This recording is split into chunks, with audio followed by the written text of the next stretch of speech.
It's time now for County-Wide, a special presentation of Yavapai Broadcasting News. Join Paul David and Brad Miller as they talk with our community's leaders, newsmakers, and people in the know. You'll hear about the hot topics that affect all our lives here in Yavapai County. And now, here's today's County-Wide. Welcome to County-Wide. I'm Paul David. Good to have you in the studio with us today. It is a Thursday. We have Brady Smith and Don Muse with the Coconino National Forest in studio today. We had some wildfires touched off last week, and just prior to those, I'd actually called Brady to see if we could get him into studio to kind of give us forest conditions, talk about campfires, putting those out, what kind of resources we have for the wildfire season. So welcome to studio, guys. Thanks. Thank you. And then we wind up with somebody who decides that be a good idea to go start a bunch of fires. Unfortunately. I want to start with you, Don. Sure. You're a fire staff officer, so you were obviously, I think both you guys out there that day. I mean, we had a few days actually where the wildfires were being intentionally set up in Flagstaff and around the Coconino National Forest. Kind of tell me how the whole thing played out. Well, our first indication was Thursday night, actually, and we had 3 fires. Obviously, we hadn't had any lightning, so they were probably human-caused, and out by Pinehurst Campground, which is just south of Upper Lake Mary. Okay. That was Thursday night. Responded. The fires were started within a half mile, 3/4 of a mile of each other, but we were able to send our folks out and take care of those. How many was that on Thursday night? There were 3 on Thursday 3 fires, night. okay. Right. The following day, Friday, going into the morning, about 10:30, 11 o'clock in the morning, we had 3 starts that were just south of the city of Flagstaff. 2 of them were on city land and 1 on the National Forest. So in between Oak Creek Canyon and the city of Flagstaff. Okay, all right. And so those were of concern. There wasn't any real indication of how those started. It wasn't a campfire related or anything. So we knew we had some issues going at that point. And then moving into Saturday, we had a series of fires starting about the same time, about 10:30 in the morning. And that ended up being close to 10 fires, 10 different starts in the Marshall Lake area. At what point in time did you at the Coconino National Forest say, okay, we've got somebody who's walking around setting fires? Yeah, we knew we had a little bit of an issue on Thursday night when they first started, right off the bat, because it wasn't a typical thing. There wasn't a campfire ring that we could associate it with, and to have 3 starts in a very close proximity is very unusual. So we kind of had an idea that something was going on then, but we didn't know to what extent. The ones on Friday were much closer to town, probably a distance of 10 miles or so closer. So. Weren't sure if those were related, because that's a fair amount of distance to cover. Well, I believe on Friday we were mentioning that Flagstaff police were looking for 4 juveniles that had done some kind of domestic violence incident and then had done a dash and dine at the IHOP. And I think it was suspected at that time that they were kind of running on the outskirts of Flagstaff and then setting these fires. But that turned out to not be the case. That's correct. And then Saturday morning, we find these kids by Friday night or Saturday, we find these kids, and then we still have fires going on. We still had fires, and of course we're on high alert at that point, because the ones that were just south of Flagstaff were of certain concern when you think about the subdivision or the parts of Flagstaff that could be threatened by a fire that close to town. So we had brought in extra resources actually to just to make sure that we had enough resources for initial attack. And as it turned out, we got all these starts in one fairly close area, but right at once, and they were enough far apart so that we had to put different resources on each of those starts. So it was a bit of a challenge. And that was up by Marshall Lake, which is what, that would be just kind of on northeast of Lake Mary. Yeah, just south of Flagstaff, probably about 6 miles or 3 miles or so. Okay. Yeah. All right, so that's Marshall Lake. So now we got 10 fires going on out in the Marshall Lake area. At what point in time do we have a whole bunch of people out just scouring the area trying to find whoever's doing this? Well, that's probably Saturday most than Thursday or Friday, because at that point we knew that there was somebody going around. We didn't have weather, like Don said, that would correlate anything other than human cause. So I know the Flagstaff Police Department and Coconino County Sheriff's Department, DPS even had their helicopter up, and our law enforcement folks with Forest Service were kind of going throughout the area too and making contacts, because you're really not going to find anything unless you're out there kind of pounding the pavement, and we had a lot of agencies doing that, and thankfully it led to something. Right, now we find this, the way I hear the story, the way you were telling me, Brady, was that one of the law enforcement officers or a forest firefighter is talking to a couple of mountain bike riders and sees this guy about 300 yards away. And I've got the criminal complaint on this guy, and I know this officer was, hey, mister, I want to talk to you. And this mister turned and started to walk off. Right. Yeah, and so he was able to evade our law enforcement officer for a while. And our, excuse me, our patrol captain, who oversees all the law enforcement officers in the northern area, had been driving down Lake Mary Road and heading back towards the area that evening. And right around the Arizona Game and Fish building, he noticed this guy that was walking that matched the description of the previous law enforcement had bolted on him. And so he pulled over and started questioning him, and in the course of questioning him, found out that this was probably the individual. And so that's how the apprehension was made.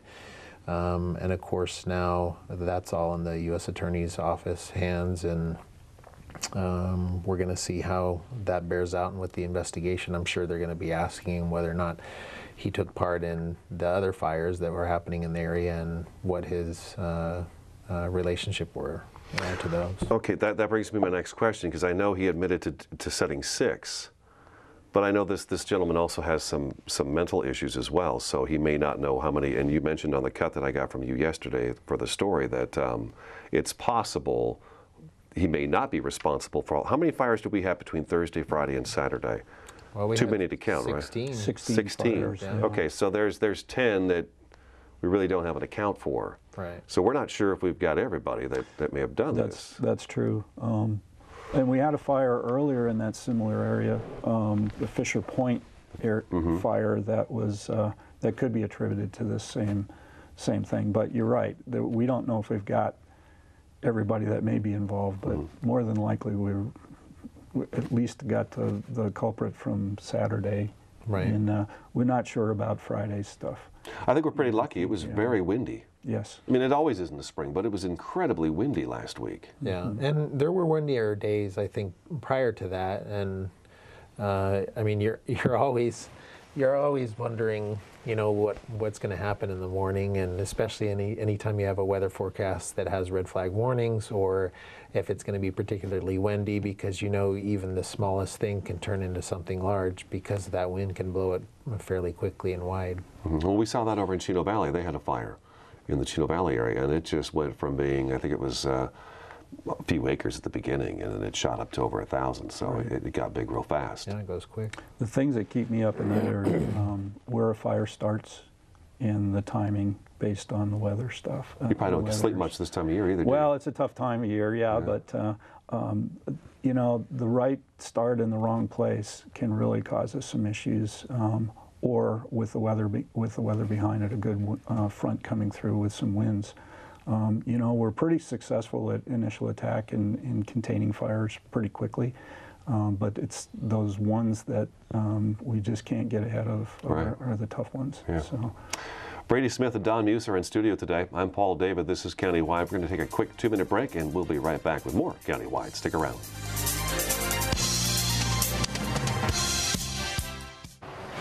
Move over, AZ. Arizona's move over law requires you to move over or slow down when you drive past any vehicle pulled over with flashing lights. Any vehicle means emergency responders, roadside assistance, law enforcement, highway crews, even stranded motorists. Ignore the law and you could pay a fine. Remember, every vehicle, every time. Move over, AZ. Sponsored by ADOT in partnership with the Arizona Broadcasters Association and this station. Oh, those boys are much too much. Those boys are much too much. We got the spirit. We're hot. We can't be stopped. We got the spirit. We're hot. We can't be stopped. We're going to beat them and bust them. The smallest moments can have the biggest impact on a child's life. Let's get a little bit rowdy. R-O-W-D-Y. Take time to be a dad today. Call or visit fatherhood.gov to learn more.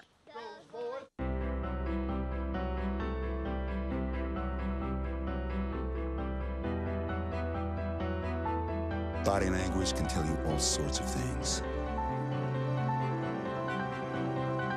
Like someone is having a stroke. Know the sudden signs. Learn fast. Face drooping, arm weakness, speech difficulty. Time to call 911 and get them to a hospital immediately. Learn the body language and spot a stroke fast. Here in northern Arizona and throughout Yavapai County, people count on Orkin Pest Control. With over 100 years of combined experience, nobody knows how to protect your home or your business from harmful or annoying pests like the Orkin Man. To start service, contact your Northern Arizona Orkin Pest Control. In the Verde Valley, call 567-5100 or Orkin Pest Control in the Prescott area at 77.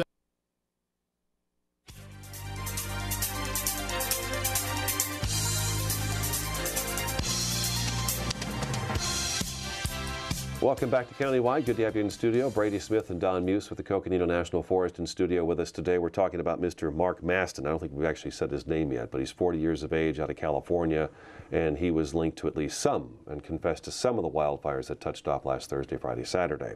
Let me ask you this question, and this is usually the question I never get an answer to, but we'll see if we can get it today. If you can't, I understand. But did he ever give a reason as to why he was wandering around setting fires? Not that I know of. You know, it's possible that he did to our law enforcement officers, and I'm sure our law enforcement officers did question him. But as far as the answer that he gave him, I don't know. But what he did say was he was willing to clean it up and do all that good stuff. All right. Let's shift gears. I'm glad he got caught, and I guess what we need to ask the public is to always keep their eyes open when they're out in the forest. If you're camping and you're a responsible camper, keep your eyes open for suspicious stuff going on. Yeah. And if you do, call 911. Yeah. They should call 911. If I'm in the forest and I'm camping and I see another camp off in the distance and I see this fire going and I see everybody get in their vehicles and drive off down to the closest fishing hole, obviously there's a problem with that. Should I call 911? Is that the number I use? I would encourage people to call 911, and it'll get to the proper authorities at that point, based on the emergency or what you're seeing. So, and I would say if you see something that doesn't seem right, let us know. Okay. All right, now you guys are out in the forest all the time. What is the current condition? Last I heard was that the Coconino National Forest was on a high fire danger, but then again, that was early this week and this last weekend, and now this week we've had the clouds and a little bit of rain, and it's been cooler. But by this weekend, like daytime highs today, I think mid-50s in Flagstaff today, and then low 70s here. But by the weekend, we're back into the 80s and 90s down here, and I think it's even some of the warmest days expected in Flagstaff by the weekend. So, yeah, I can talk to that a little bit. Okay, what are the conditions, Don? You know, going into last weekend, prior to getting this front that came through and left some moisture, we were at high fire danger and quickly moving towards the very high. There hadn't been a lot of green up because we hadn't had a lot of moisture this spring. The winds were picking up, as you're well aware, and the indices that we use, which are the fuel models and stuff, were showing that we were climbing pretty quickly. And this front came through, just gave us a little breathing room. There wasn't a real widespread rain. It was more scattered showers.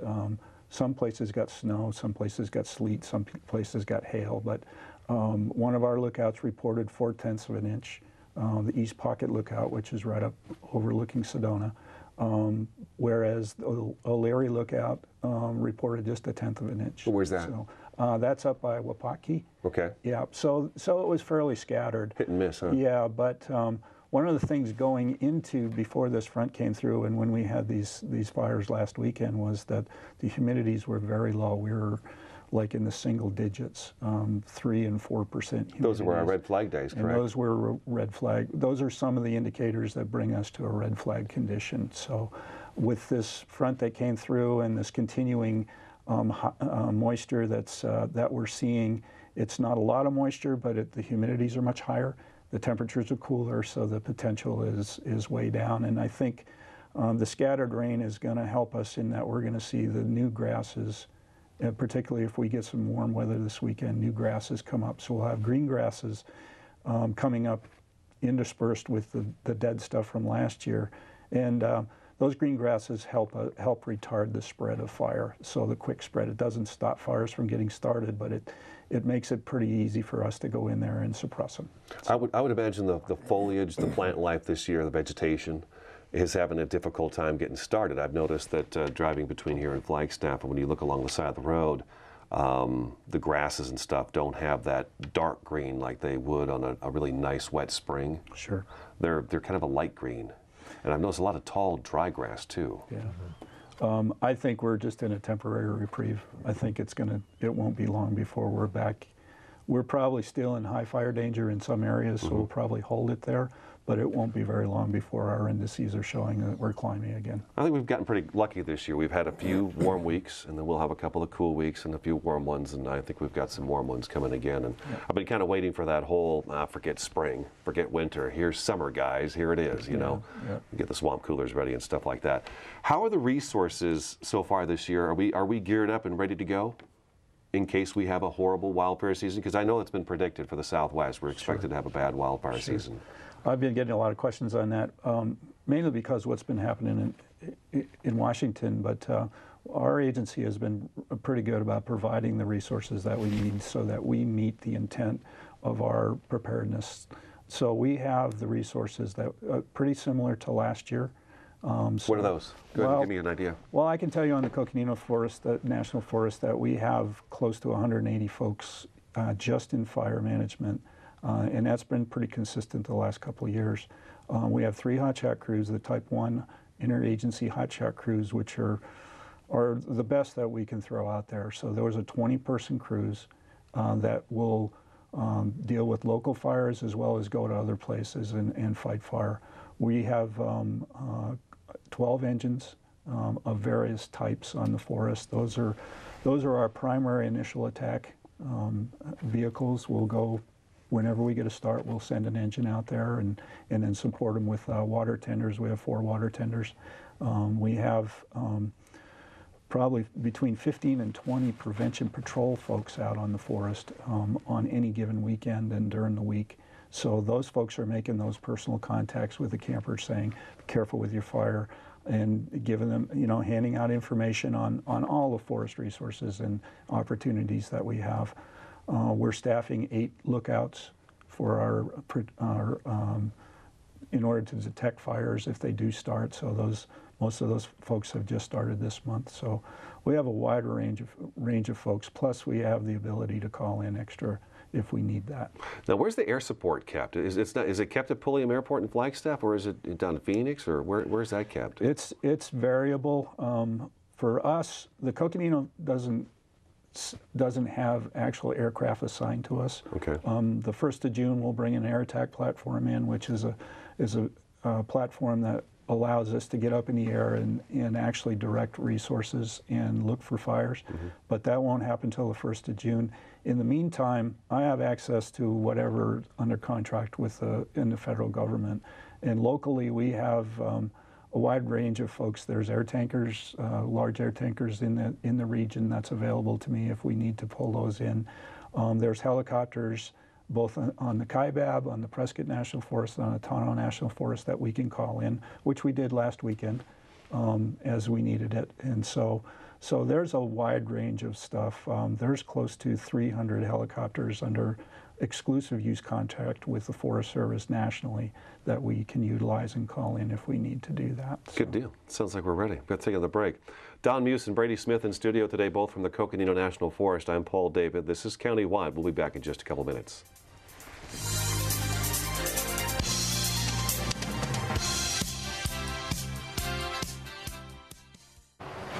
Move over, AZ. Arizona's move over law requires you to move over or slow down when you drive past any vehicle pulled over with flashing lights. Any vehicle means emergency responders, roadside assistance, law enforcement, highway crews, even stranded motorists. Ignore the law and you could pay a fine. Remember, every vehicle, every time. Move over, AZ. Sponsored by ADA in partnership with the Arizona Broadcasters Association and this station. Oh, those boys are much too much. Those boys are much too much.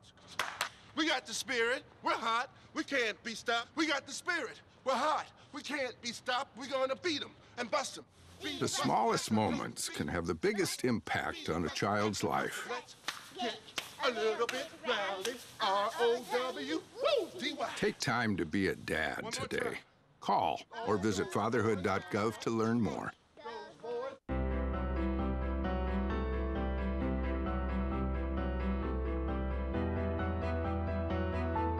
Body language can tell you all sorts of things. Like someone is having a stroke. Know the sudden signs. Learn fast. Face drooping, arm weakness, speech difficulty. Time to call 911 and get them to a hospital immediately. Learn the body language and spot a stroke fast. Here in northern Arizona and throughout Yavapai County, people count on Orkin Pest Control. With over 100 years of combined experience, nobody knows how to protect your home or your business from harmful or annoying pests like the Orkin Man. To start service, contact your Northern Arizona Orkin Pest Control. In the Verde Valley, call 567-5100 or Orkin Pest Control in the Prescott area at 775-8772.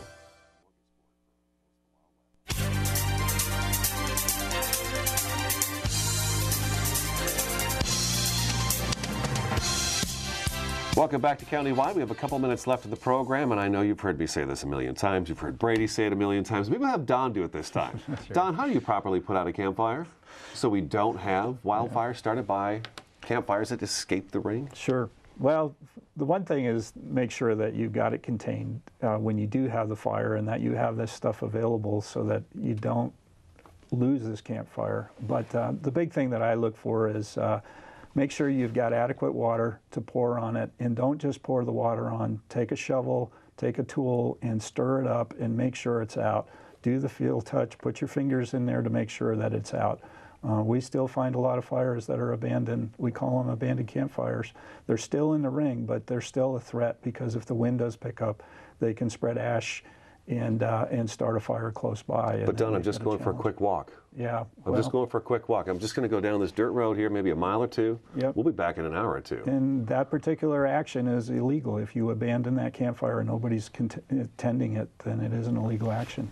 Mm-hmm. And you could be ticketed for that. So. Okay, so real simple. Dirt and water. Mm-hmm. Stir it up. Mm-hmm. If it's still hot to your touch, there's a problem. I think people, when they pour the water on it, they just automatically think that it's soaked all the way through. But I think we've got about a minute left. When you pour water on a campfire, if you watch it, it kind of creates almost like I want to say almost like the hard lava on top, and that you can just watch that water bead and roll over the top of it. Right. And when you turn it over, you can actually see that it's still real hot down there. Yeah, and I think most people, their intentions are good. They just aren't taking that extra step to make sure it's out, and those are the ones that can cause us problems sometimes. Is there one other big mistake you see out there all the time that drives you crazy? I think it's just some people are unaware that it's even a threat, mm-hmm. and so they think it's all matted down around there, and the campfire's in a ring. It should be fine, and they just don't see that as a threat. Well, I can think of another one: garbage. People leaving their garbage behind thinking you guys have trash service that drive up and down all these Forest Service roads and just pick it up and throw it in the back of the garbage can. I think that is such a bizarre concept to me that people think that they can just leave their trash at the campsite and then you guys have a crew that come out and clean it up. I remind you that we have 1.8 million acres that were covered in thousands of miles of roads that we have to cover. So to cover everything is very difficult. So you don't have waste disposal resources, out there? No. Okay, all right. Brady Smith, Don Muse, great having you guys in studio. Thanks for the update on everything. I'm Paul David. That's today's Countywide. We'll talk to you again next time.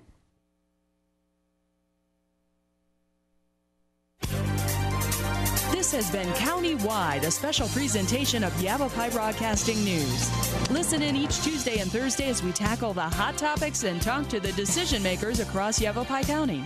That's Countywide with Brad Miller and Paul David each Tuesday and Thursday on this Yavapai Broadcasting station.